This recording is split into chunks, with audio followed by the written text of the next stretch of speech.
Lei 26. Mantenha as mãos limpas.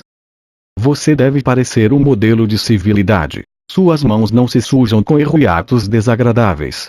Mantenha essa aparência impecável, fazendo os outros de joguete e bode expiatório para disfarçar a sua participação. Parte 1. Esconda os seus erros. Tenha um bode expiatório por perto para assumir a culpa. Nossa boa reputação depende mais daquilo que escondemos do que daquilo que revelamos. Todos cometemos erros, mas quem é esperto consegue escondê-los e arranja alguém para acusar. É sempre conveniente ter um bode expiatório por perto nesses momentos. Erros ocasionais são inevitáveis, o mundo é imprevisível demais. As pessoas no poder, entretanto, não se destroem pelos erros cometidos, mas pela forma como lidam com eles. Como cirurgiões, precisam cortar fora o tumor rápida e irrevogavelmente. Desculpas são ferramentas cegas demais para esta delicada operação. Os poderosos as evitam. Ao se desculpar, você abre a porta para todos os tipos de dúvida sobre a sua competência, suas intenções, sobre outros erros que você talvez não tenha confessado. Desculpas não satisfazem a ninguém. Um pedido de perdão deixa todo mundo constrangido. O erro não desaparece com uma desculpa. Ele cresce e se inflama. Melhor cortar fora imediatamente, distrair as atenções de você, e focalizá-las sobre um bode expiatório conveniente antes que as pessoas tenham tempo de pensar na sua responsabilidade ou possível incompetência. O uso de bodes expiatórios é tão antigo quanto a própria civilização, e podemos encontrar exemplos em culturas do mundo inteiro.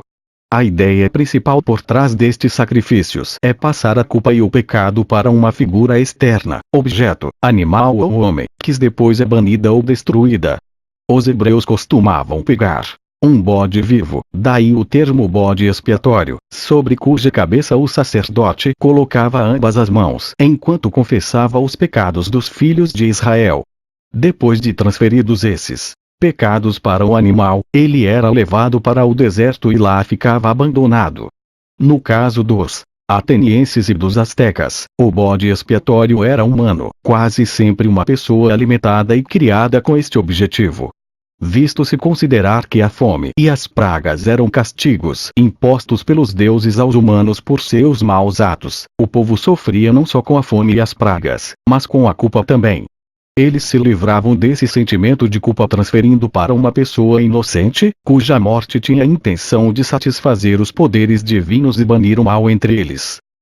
É uma atitude extremamente humana de não procurar dentro de si mesmo a razão de um erro ou crime, mas sim olhar para fora e colocar a culpa no objeto conveniente. Esta profunda necessidade de externar a própria culpa, de projetá-la em outra pessoa ou objeto tem um poder imenso, que os astutos sabem como controlar. O sacrifício é um ritual, talvez o mais antigo de todos, e o ritual também é uma fonte de poder. O sacrifício sangrento do bode expiatório parece uma relíquia bárbara do passado, mas a prática persiste até hoje, embora de forma indireta e simbólica. Visto que o poder depende das aparências, e quem está no poder tem de parecer que não erra nunca, os bodes expiatórios estão mais populares do que nunca. Que líder moderno assumiria a responsabilidade por seus erros? Ele procura outras pessoas para incriminar, um bode expiatório para sacrificar. Franklin D. Roosevelt tinha fama de homem honesto e justo. Ao longo de toda a sua carreira, entretanto, ele enfrentou muitas situações em que ser um bom sujeito significaria um desastre político, mas ele não poderia ser visto como agente de um jogo sujo. Durante 20 anos, portanto, seu secretário Louis Ove fez o papel de bode expiatório. Ele fazia os negócios nos bastidores, manipulava a imprensa, manobrava campanhas clandestinas. E sempre que se cometia um erro, ou vinha a público um truque sujo contradizendo a imagem cuidadosamente elaborada de Roosevelt, Ove servia de bode expiatório, e nunca se queixou disso. Além de convenientemente desviar a culpa, o bode expiatório serve de alerta aos outros. Em 1631 tramava-se para tirar do poder o cardeal francês, Richelieu, um complô conhecido como o Dia dos Trouxas. Quase conseguiram, visto que dele participavam os altos escalões do governo, inclusive a rainha-mãe. Mas com sorte seus próprios cúmplices, Richelieu sobreviveu. Um dos principais conspiradores era um homem chamado Marillac, o guardador dos selos. Richelieu não poderia mandar prendê-lo sem comprometer a rainha-mãe, tântica que seria extremamente perigosa. Portanto ele mirou o irmão de Marillac, um marechal do exército. Esse homem não tinha nada a ver com o complô. Richelieu, entretanto, temendo que houvesse ainda no ar outras conspirações, especialmente no exército, decidiu dar um exemplo. Forjou acusações sobre o irmão de Marillac, ele foi julgado e executado. Assim, indiretamente ele puniu o verdadeiro criminoso, que se achava protegido, e avisou aos futuros conspiradores que não relutaria em sacrificar inocentes para proteger o seu próprio poder. De fato, quase sempre é preferível escolher a vítima mais inocente possível como bode expiatório. Pessoas assim não terão poder suficiente para lutar contra você, e seus protestos ingênuos poderão parecer exagerados, poderão ser vistos, em outras palavras, como sinal da sua culpa. Cuidado, entretanto, para não criar um mártir. É importante que você continue sendo a vítima, o pobre líder traído pela incompetência dos que o cercam. Se o bode expiatório parecer fraco demais e o seu castigo muito cruel, o tiro pode sair pela culatra. Às vezes você deve encontrar um bode expiatório mais poderoso, que a longo prazo desperte menos simpatia. Seguindo esta tendência, a história tem demonstrado várias vezes que vale a pena usar um associado próximo como bode expiatório. Isto é conhecido como a queda do favorito. A maioria dos reis teve um favorito pessoal na corte, um homem a quem eles distinguiam dos outros, às vezes sem nenhum motivo aparente, e cobriam de favores e atenção. Mas este favorito podia servir como um conveniente bode expiatório se a reputação do rei se visse ameaçada. O público facilmente acreditaria na culpa do bode expiatório, porque o rei sacrificaria o seu favorito, se ele não fosse culpado. E os outros cortesãos, já ressentidos com o favorito, se alegrariam com a sua queda. O rei, enquanto isso, se livrava de um homem que provavelmente já sabia demais sobre ele, tendo até atitudes arrogantes e desdenhosas. Escolher um associado próximo como bode expiatório tem o mesmo valor da queda do favorito. Você pode perder um amigo ou ajudante, mas a longo prazo é mais importante esconder seus erros do que confiar em alguém que um dia, provavelmente, vai se virar contra você. Além do mais, você sempre pode substituí-lo por outro favorito. Loucura não é cometer loucuras, e sim não conseguir escondê-las. Todos os homens erram, mas o sábio esconde os enganos que cometeu, enquanto o louco os torna públicos. A reputação depende mais do que se esconde do que daquilo que se mostra. Se você não pode ser bom, seja cuidadoso. Baltazar Gracia. 1601-1658.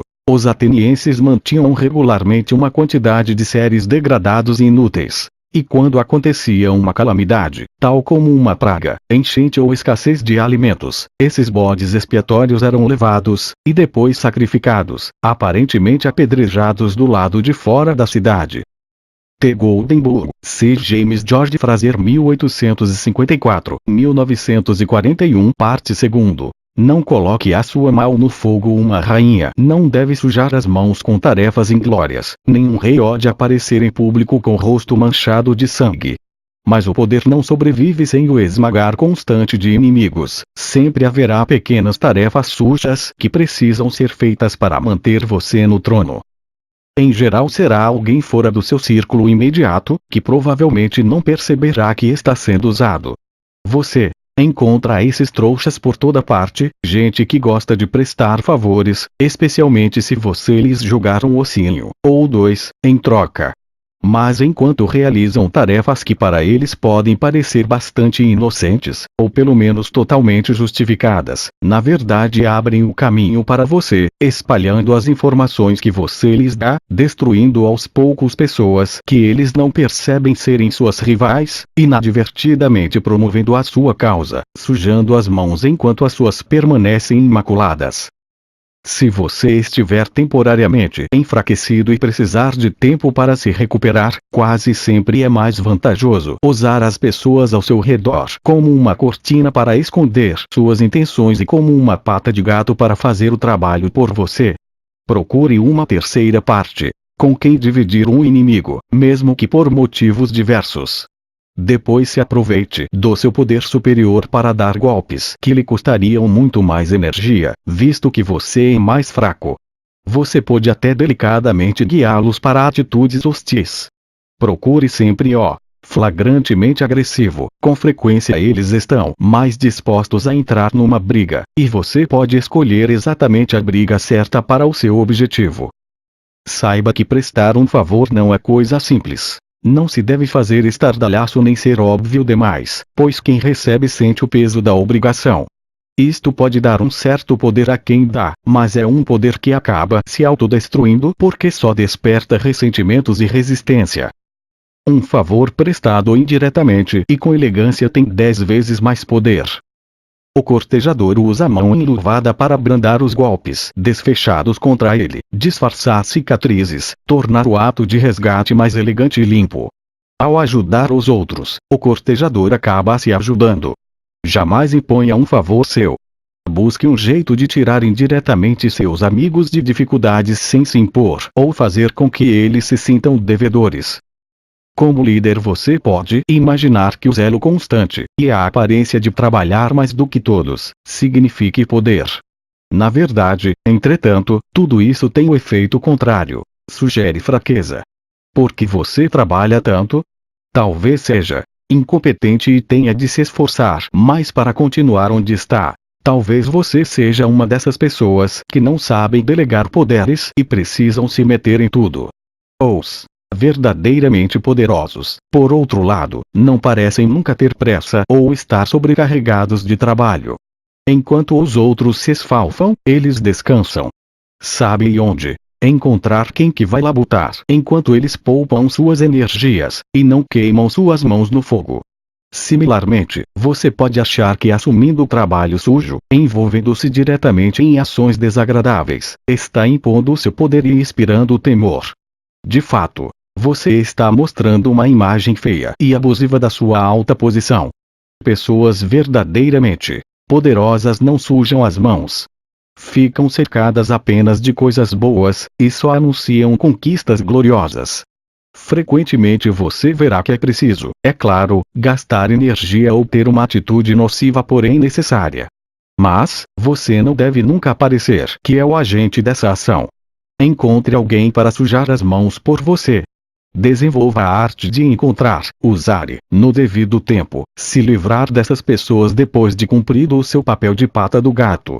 Na véspera de uma importante batalha naval, o grande estrategista chinês do século III, Zhuge Liang, se viu falsamente acusado de trabalhar em segredo para o outro lado.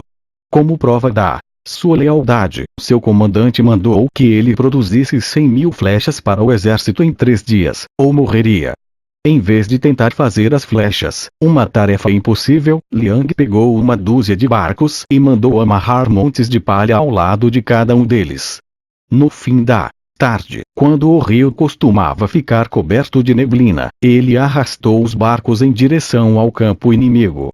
Temendo uma armadilha do astuto Zhuge Liang, o inimigo não usou os seus próprios barcos para atacar os do adversário, que mal conseguia enxergar, mas fez chover sobre eles uma nuvem de flechas atiradas da margem. À medida que os barcos de Liang se aproximavam, ele ia aumentando a chuva de flechas, que ficavam espetadas na palha. Depois de várias horas, os homens escondidos a bordo desceram rapidamente o rio com os barcos até onde Zhuge Liang os encontrou e recolheu as suas 100.000 flechas. Zhuge Liang jamais fazia um trabalho que outros poderiam fazer por ele, estava sempre imaginando truques desse tipo. A chave para o planejamento de uma estratégia assim é a capacidade de pensar com antecedência, de imaginar formas de atrair os outros para fazer o trabalho por você. Um elemento essencial para que esta estratégia funcione é disfarçar o seu objetivo, envolvendo numa capa de mistério, como os estranhos barcos inimigos que surgem indistintamente no meio da névoa. Se os seus rivais não têm certeza do que você está querendo, acabarão reagindo de forma a se prejudicar. De fato, eles é que sujarão as mãos por você. Se você disfarça suas intenções, fica muito mais fácil guiá-los para fazer exatamente o que você quer que seja feito, mas prefere não fazer você mesmo. Isto pode exigir a execução anterior de vários movimentos, como uma bola de bilhar que ricocheteia nos cantos algumas vezes antes de acertar a caçapa. O trapaceiro americano do início do século XX, Yellow Kid Veil, sabia que, por mais hábil que fosse, se abordasse diretamente o otário rico perfeito, sendo ele um estranho, o sujeito ficaria desconfiado. Por isso Veil procurava alguém que o otário já conhecesse para sujar as mãos por ele, alguém numa posição inferior na hierarquia e que fosse um alvo improvável, menos suspeito.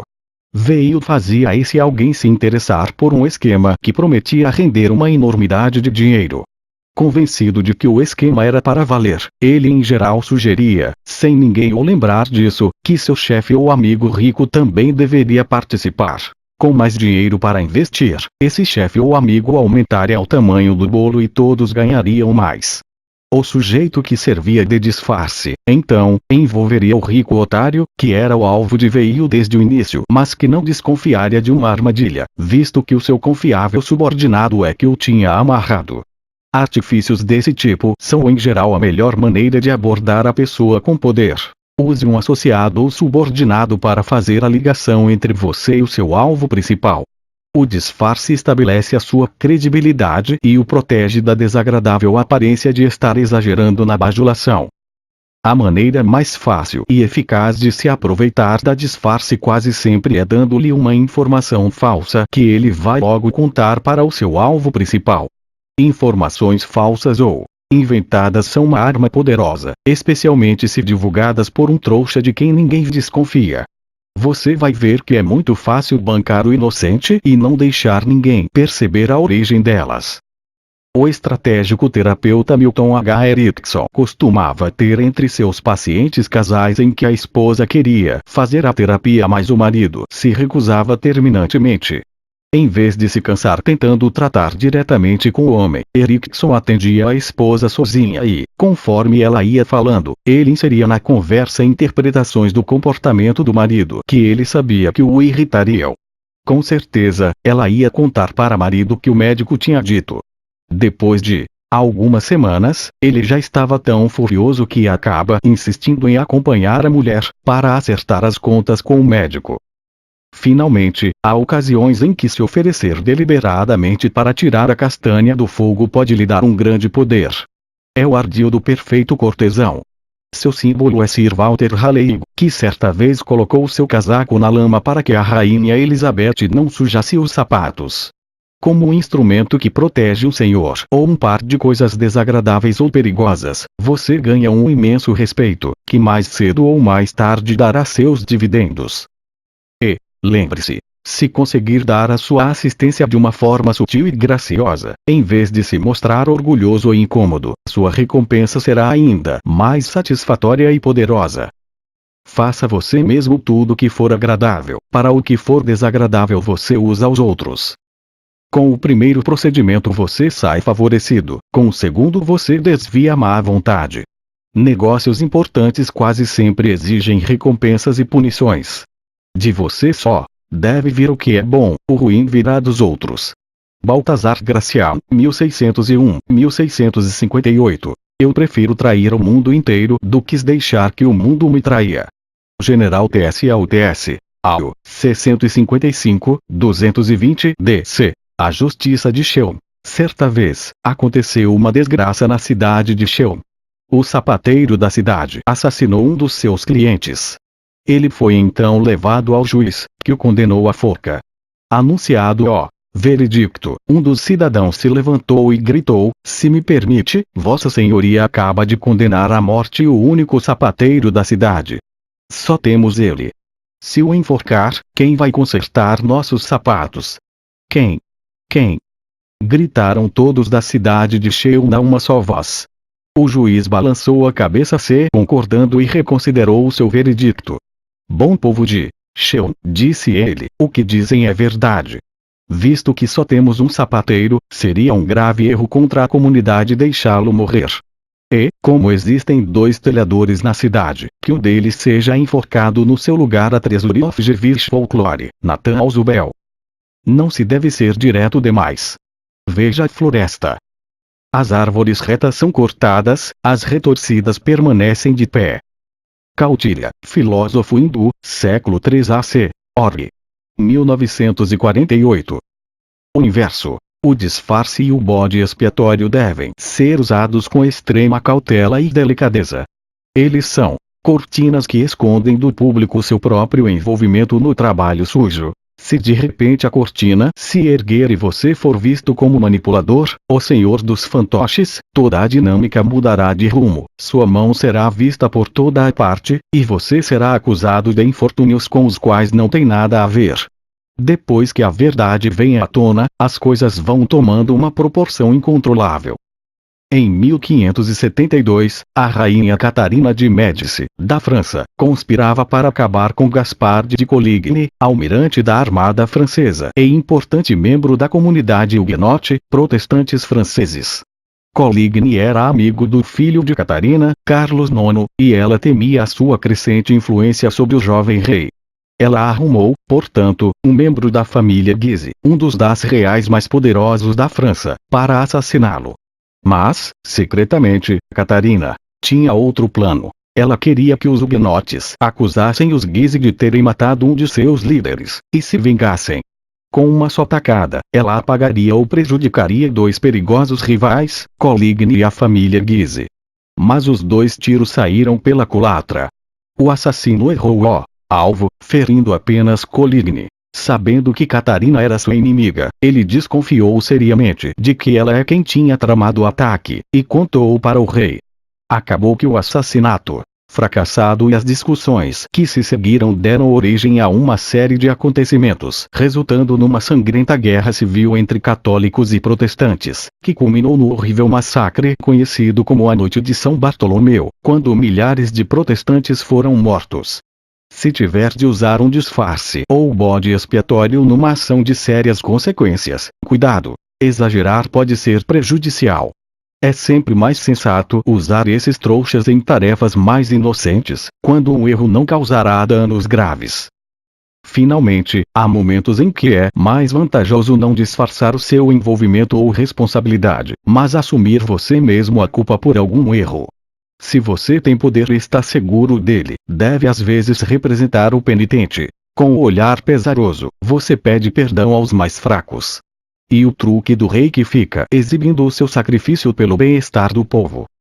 Ocasionalmente, também, é bom você se mostrar como agente castigador, para inspirar medo e terror nos seus subordinados. Em vez da pata do gato, você mostra a sua mão poderosa com um gesto ameaçador. Use este trunfo com parcimonia. Se usá-lo com muita frequência, o medo se transformará em ressentimento e ódio. Quando você perceber, essas emoções já terão se transformado numa forte oposição que acabará por derrubá-lo. Habitue-se a usar a pata do gato, é muito mais seguro.